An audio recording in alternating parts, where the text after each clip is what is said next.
Friends, নতুন আরেকটি recipe নিয়ে তোমাদের সামনে চলে এলাম। আজকে আমি তোমাদের বানিয়ে দেখাবো আমাদের সবার খুব পছন্দের ম্যাঙ্গো আইসক্রিম। ছোট থেকে বড় আমরা সবাই খুব পছন্দ করি, তাই না? 4টে পাকা আম নিয়েছি আর আমাদের লাগবে আমুল দুধ। আমি 10 টাকা দামের 2টো আমুল দুধের প্যাকেট নিয়েছি, 2টো এলাচ ফাটিয়ে নিয়েছি। আর আমাদের লাগবে দুধ। তো দেখো, আমি 500 ml দুধ ভালো করে ঘন করে জাল দিয়ে করেছি। 250 ml দুধটা কিন্তু খুব ভালো করে ঘন করে জাল দিয়ে নিতে হবে। গ্যাসের ফ্লেম হাই রেখেছি। এবার আমি আঁচ কমিয়ে এর মধ্যে দিয়ে দেব আমুল দুধ। আমুল দুধ দেওয়ার পর খুব ভালো করে মিশিয়ে নেব। বন্ধুরা, এই রেসিপিটা আমি ঘরোয়া উপকরণ দিয়ে কিন্তু বানাচ্ছি। আমি কিন্তু দোকান থেকে কিছু কিনে, মানে যেমন তোমরা ফ্রেশ ক্রিম বা কনডেন্স মিল্ক কিনে দিতে পারো, আমি কিন্তু ওসব কিছুই দেব না। দিয়ে দিলাম হাফ কাপ চিনি। মিষ্টি তোমরা বুঝে দেবে। 2টো এলাচ ফাটিয়ে দিয়েছি দুধের মধ্যে, তোমরা যদি চাও এলাচের গুঁড়ো দিতে পারো। দুধ রেডি হয়ে গেছে। এদিকে আমি প্যান বসিয়ে দিয়েছি, হাফ কাপ চিনি দিয়ে দিলাম। চিনির ক্যারামেল বানিয়ে নেব। আঁচটা কিন্তু একদম কমিয়ে রেখেছি। কন্টিনিউ নাড়তে হবে, নইলে কিন্তু নিচ থেকে পোড়া লেগে যেতে পারে। তোমরা আইসক্রিম তৈরি করার সময় ওর মধ্যে কিন্তু ড্রাই ফ্রুটস দিতে পারো যদি চাও। তোমরা চাইলে ক্যারামেল ছাড়াও কিন্তু বানাতে পারো আইসক্রিম। আমি একটু ক্যারামেল বানাচ্ছি, তার কারণ যাতে সুন্দর একটা কালার আসে। তো দেখো, চিনি প্রায় গলে গেছে। একটা সুন্দর কালার না আসা পর্যন্ত কন্টিনিউ নাড়তে হবে। তো বন্ধুরা, দেখতে পাচ্ছ চিনি একদম গলে গেছে আর কি সুন্দর একটা কালার আসছে, তোমরা দেখতেই পাচ্ছ। আঁচটা কিন্তু কমানোই থাকবে। এবার আমি দুধ দিয়ে দেবো এর মধ্যে।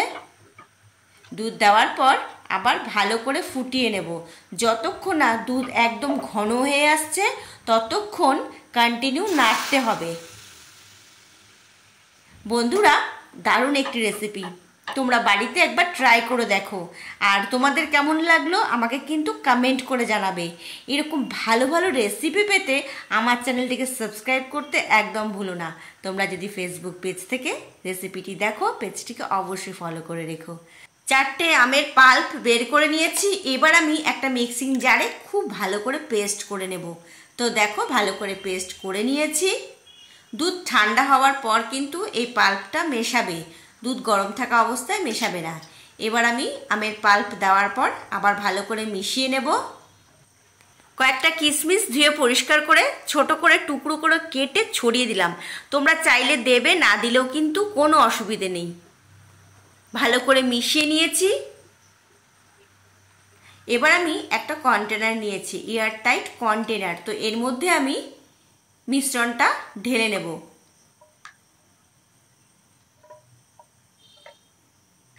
এবার আমি মুখটা খুব ভালো করে আটকে ডিপ ফ্রিজে রেখে দেব।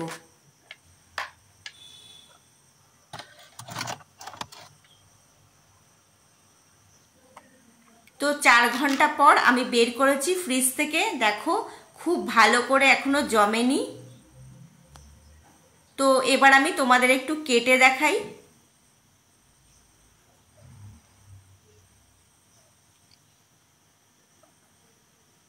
তো আইসক্রিমটা রাতেই খাওয়া হয়ে গেছিলো অর্ধেক, তো আরও কিছুটা ছিল, তো আমি ফ্রিজে রেখে দিয়েছিলাম। তো আমি ডিপ ফ্রিজে রেখেছিলাম সারা রাত্রির জন্য। আর দেখো কি সুন্দর জমে গেছে। আইসক্রিমটা দেখতে যেমন হয়েছে, খেতেও কিন্তু ততটাই অসাধারণ হয়েছে। তো এরকম ঘরোয়া উপকরণ দিয়ে তোমরা বাড়িতে আজকেই বানাও। দেখো, আমার আইসক্রিম একদম রেডি হয়ে গেছে। চলো খেয়ে দেখি।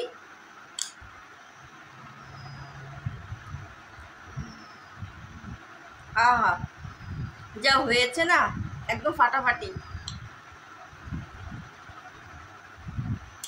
পরে খাচ্ছি, খুব ভালো হয়েছে বন্ধুরা। আমি বলবো দেরি না করে তোমরা আজকে ট্রাই করো। আর তোমাদের কেমন লাগলো আমাকে জানাবে কমেন্ট করে। এরকম ভালো ভালো রেসিপি তোমাদের জন্য নিয়ে চলে আসবো। সবাই খুব ভালো থেকো, সুস্থ থেকো। তো আজকে এই পর্যন্তই থাক।